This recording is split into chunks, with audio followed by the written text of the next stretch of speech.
Joining me now to talk about the lasting impact of that day are Coni Sanders. Her father, David Sanders, died in the shooting. He was a business teacher and coach of 2 sports at the school. He was the only adult killed as he ran through the school warning students to flee. And David Cullen, he covered the shooting as a reporter and spent 10 years writing a book about it entitled Columbine. Thank you to you both for joining us. Coni, I want to start with you. It's been 20 years since this shooting, and today you were under police protection because of a threat from a potential shooter. I want to know, what are your thoughts this week about the shooting? We fully expected that there would be some threats. This is the sad price that we've paid over the last 20 years. The fascination with Columbine has led us to a sad reality that this type of thing is going to happen. And I was grateful for law enforcement's willingness to help me feel a little bit more safe until the resolution of that event. How's the community handling this anniversary, Coni? I think that the community is hopeful that we are headed to something different, that after 20 years of talking about that day, we're really looking forward to our ceremony on Saturday that we're calling a recommitment. And trying to turn April 20th into a day where the community does acts of service and really looks forward to how we can kind of take back Columbine from being a tragedy to being something that everybody can learn from. But, you know, at the end, it's still a very, very difficult time for a lot of us. David, you were there. What are your memories of that day, especially through the lens of 20 years later? There were only reports of injuries, and I sort of apologetically called an editor I work with, say it's probably nothing, but I'm going to go out there.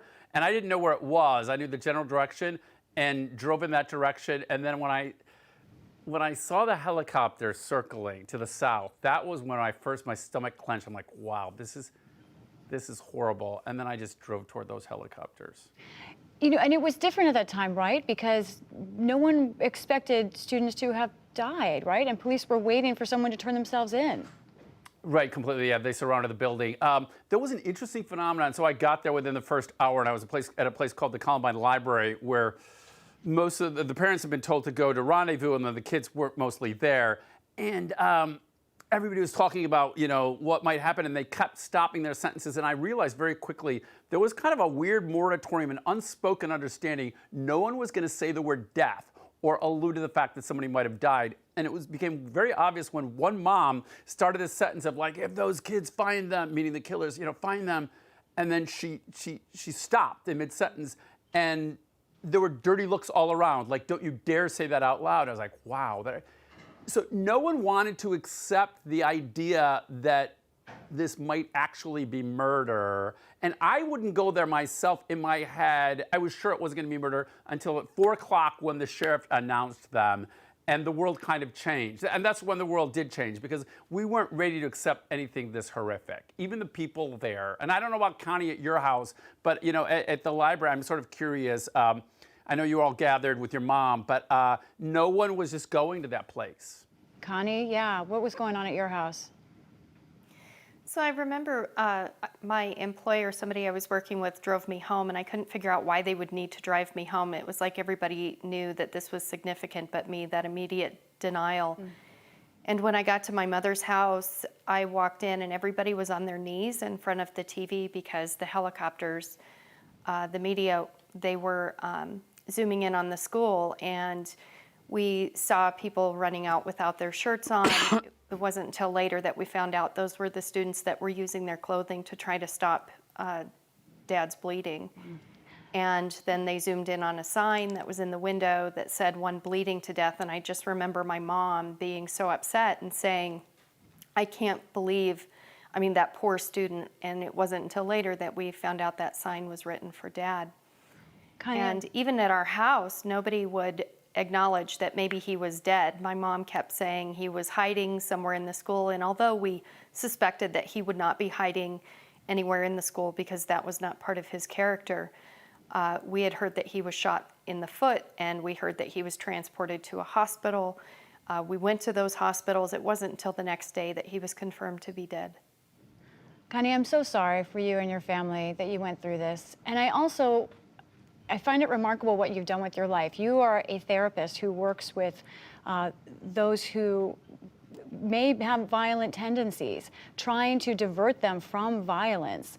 I'm wondering what your thoughts are from both sides of this problem. What do you think it is that triggers this kind of violence, and what can prevent it? I think a sense of hopelessness is one of the key factors in people becoming violent, whether it be violence towards themselves or violence towards others. One of the things that we've learned is that support is so important in any person's life, because if they have a support system, there's somebody to notice that they just hopped on a plane from Florida. There's somebody to notice that this person is shopping for a gun.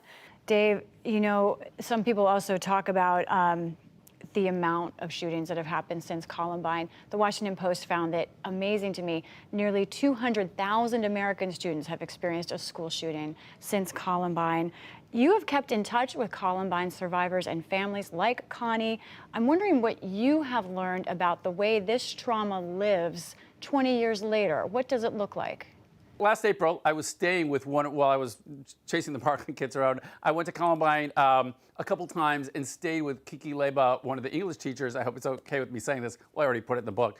I was staying at his house, and when I landed, just before the anniversary, I landed to a text saying, I'm going to be a little late. I was in a car accident, and I'm okay. It was like, oh, my God. You know, and then I talked to his wife, who I know well now, too. The next morning, she said, you know, he's in an April fog. His car sat there for about 3 days, and it crumpled in his driveway because he didn't want to deal with it.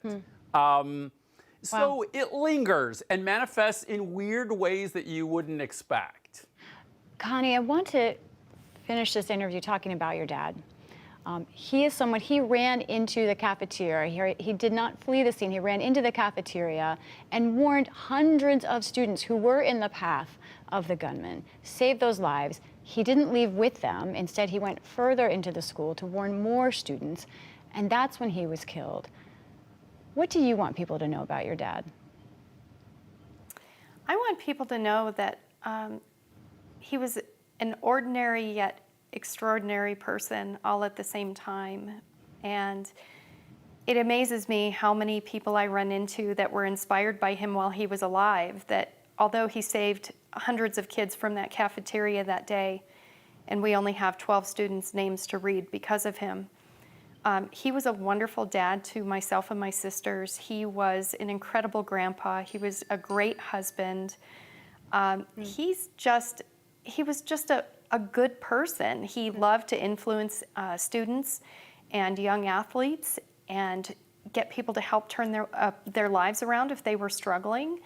And I try to carry on that legacy by helping people who are struggling in their own lives that need support, and they kind of need a coach that says, hey, I understand that life is hard. What do you need right now? Do you need a hug? Do you need somebody to talk to? And over again, I hear from people that were students of his for 24 years.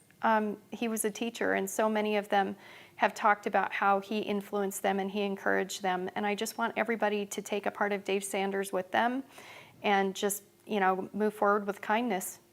I feel certain our viewers will take that piece of your dad with them. Coni Sanders and David Cullen, thank you both.